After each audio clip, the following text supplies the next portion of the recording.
আলু বড়া ভাজতে গিয়ে এমন হবে ভাবতেই পারিনি। তো কি হয়েছে জানার জন্য তো ভিডিওটা দেখতেই হবে। বিকালবেলা বাইরে বসেছিলাম, হঠাৎ দেখলাম যে বৃষ্টি নামলো। আমি ভাবলাম চলো কিছু বানানো যাক। এইভাবে আলু কাটলাম বলে ভাবছো যে আলু ভাজা বানাচ্ছি, একদমই না, আমি আলু বড়া বানাচ্ছি। তো এইগুলোকে আমি সুন্দর করে ধুয়ে নিয়েছি। বেসন ছাড়া আলু বড়া কি করে হয় বলো? তো দেখো আমি এইখানে চামচে করে বেসন নিয়ে নিচ্ছি, বেশি ছিল না তার জন্য পুরো কৌটো ধরে ঢেলে দিলাম।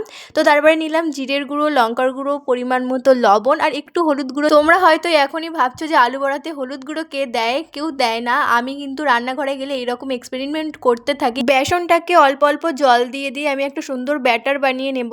আর এইখানে আমার বেসনটা অল্প ছিল, আমি প্রথমেই বলে দিলাম আমি কিন্তু প্রথম রান্না শিখছি, তোমাদেরকে আমি আগের ভিডিওতেও বলেছি। তো চলো দেখা যাক কেমন হয়। কড়াইয়ে রিফাইন তেল গরম করতে দিয়ে দিয়েছি। আলুর একটা পিস নিয়ে আমি বেসনের মধ্যে ভালো করে চুবিয়ে নিয়েছি, তারপর আমি তেলে ছেড়ে দেবো।